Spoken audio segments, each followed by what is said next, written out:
The Royal Rumble is this Sunday. And we're going to close this like we did when we began, by looking at the Royal Rumble match one more time. And besides, there's only 4 matches on the card. Don't get me wrong, there will probably be more matches on the card, like there were last minute matches. But as it is, it doesn't look like a pay-per-view to remember. But if you look at the Royal Rumble, we know who will be in the Rumble, because let's face it, apparently this is the first time where everyone's allowed in the Rumble, when in reality a few years ago and back in the day there were qualifying matches to even be in the Rumble to begin with, so everyone did have a fair opportunity. Now, we know who will not be in the Rumble. Evan Bourne, who is suspended currently. Well, Zack Ryder's a possibility, even though he's injured.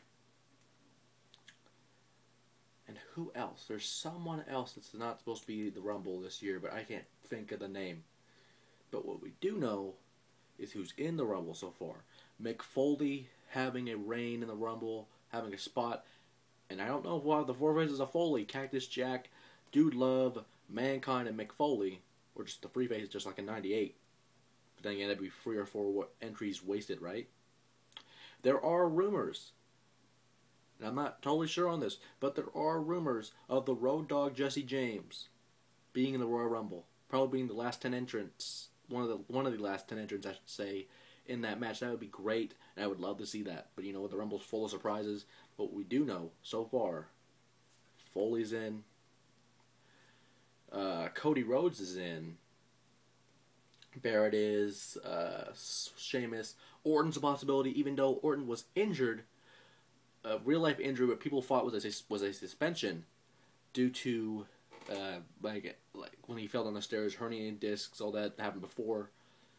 And you know, I don't know if he's 100%. I don't know if he'll be in the Rumble match, but you never know.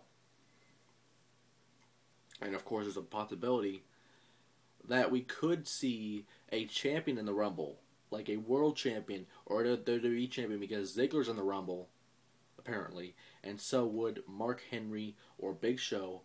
And that gives possibilities, since everyone apparently is in the Rumble.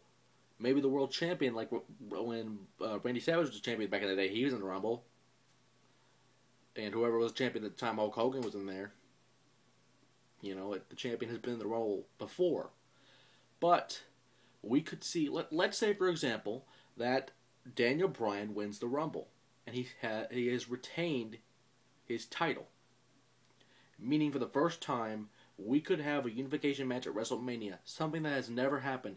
WWE Champion versus World Champion, a match that has never happened at WrestleMania, even though unified titles were on the line at WrestleMania 18 back in the day with Jericho and Triple H.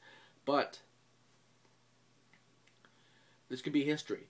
If everyone is truly allowed in the Rumble, we could probably have more than 30 men. But if everyone's truly allowed in the Rumble, we could see, let's say if CM Punk loses the WWE title and Ziggler's in the Rumble. He wins, he faces the world champion in the unification match. If he loses the Rumble, well, you know, we don't get that match unless whoever's the world champion would win the Rumble. Now, there's several people that are in the Rumble these days, and there's a bunch of surprises, and you never know what's going to happen. But the road to WrestleMania starts at the Royal Rumble. And this Sunday, we will have all the answers and more on who will go on that road and who will stay at the bottom this Sunday.